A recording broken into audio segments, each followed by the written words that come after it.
Pemirsa, masih bersama kami di Presisi Pagi. Pendiri Spotlight Academy, Morena Amalia, ingin memperkenalkan Indonesia melalui beragam tari yang tak hanya berasal dari Jawa dan Bali saja, dan melatih anak-anak diaspora Indonesia. Sanggar tari Spotlight Academy yang didirikannya tampil di hadapan publik Amerika Serikat membawakan tari dari daerah. Berikut laporan Nia Iman Santoso dan Supriyono dari VOA. Apa ya, kayak contoh kalau di Indonesia kan kayak kakinya kuda-kuda gitu. Kalau di sini, well, they simply just say squat your legs, kayak model jaipong. Kita agak susah bilang ke anak-anak yang centil ya, karena to translate that to English, there is no such word centil gitu kan. Bahasa mungkin menjadi salah satu kendala mengajarkan tarian tradisional Indonesia kepada anak-anak generasi kedua diaspora Indonesia di Amerika. Tapi ini tak menyurutkan niat Morena Amalia untuk memperkenalkan Indonesia kepada mereka. Karena saya tuh lebih kalau ngajarin nari nggak cuma asal apal gitu loh. Saya pengen mereka juga belajar sejarah di balik tarian itu. Setiap daerah itu kan mereka punya technical tari itu beda-beda. Kayak tangannya, gestur badannya, ekspresi mukanya, itu semua tuh beda-beda. Jadi itu juga kita ajarin. Jadi ini tarian ini menceritakan tentang apa gitu loh. Maureen merintis Spotlight Studio tahun 2014 yang mengajarkan Zumba dan tari tradisional Indonesia. Saat pandemi, aktivitas tari sempat terhenti karena ketiadaan tempat berlatih. Lama-lama kangen gitu loh nari, akhirnya saya kontak aja semua yang ini murid-murid nari dulu. Nah, yang pertama saya kontak itu dia. Ternyata ide menghidupkan sanggar tari disambut positif dan mereka sepakat memakai nama baru Spotlight Academy. Grup tari yang anggotanya berasal dari berbagai kalangan usia ini sudah tampil di berbagai festival budaya. Kita basically dari Sabang sampai Merauke ya, karena kita maunya belajar kebudayaan Indonesia tuh nggak cuman satu aja gitu loh, satu pulau aja gitu. Akhir Oktober lalu, Spotlight Academy tampil pada acara Mosaic International Showcase di Fashion Center at Pentagon City, Arlington, Virginia. Mereka membawakan tari sape enggang gading, tarian suku Dayak dari Kalimantan yang lemah gemulai namun juga penuh kekuatan, seperti dijelaskan Dia Halma, salah satu penari yang sudah bergabung sejak awal. Nah, challenge-nya adalah gimana caranya biar value-value atau aksen-aksen dari tari Dayak ini pengetahuannya nyampe ke anak-anak Indonesia Amerika yang tidak tahu akar budayanya itu seperti apa. Alex Weintraub, warga AS yang menyaksikan, menyukai kostum dan gerakan para penarinya. In America, we rarely see dancers from Indonesia that are from Kalimantan. Usually it's Jawa or Bali.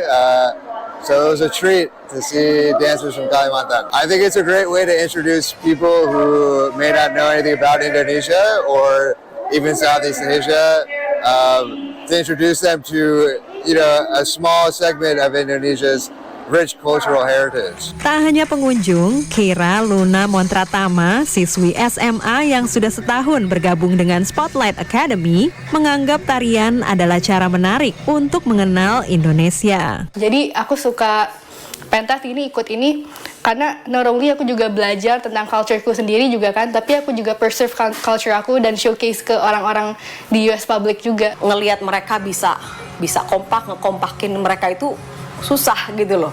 Itu ngelihat hasilnya bagus gitu, kayaknya tuh seneng aja gitu loh. Apalagi kalau ngelihat reaksi penontonnya tuh kayaknya wow banget gitu kan.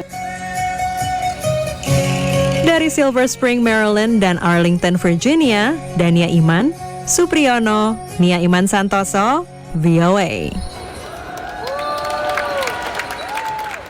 Pemirsa, otoritas Zimbabwe berharap sektor wisata bisa membantu pemulihan ekonomi yang lesu setelah data baru menunjukkan peningkatannya jumlah wisatawan yang berkunjung ke air terjun Victoria. Tapi menurut pengkritik, buruknya infrastruktur masih menghambat potensi penuh dari salah satu keajaiban dunia ini. Berikut laporan Helmi Johannes dari VOA. Meski ketinggian air di air terjun Victoria di perbatasan Zimbabwe dan Zambia lebih rendah dari biasanya, wisatawan seperti Sarah tetap berkunjung dalam jumlah besar. I am impressed, to be honest. I've been enjoying too much the country and the culture, and also obviously this site, Victoria Falls, is wonderful. Sarah ingin kembali suatu hari nanti seperti juga Simon yang berasal dari Zimbabwe tapi kini tinggal di Inggris. Yeah, I returned to come see Victoria Falls as an experience because when I was young, I never really got to see it. So last year I came, and this year I brought my friend from the UK to come actually have a view of the great Zambezi and the Victoria Falls here, which we experiencing, and it's very nice, very beautiful.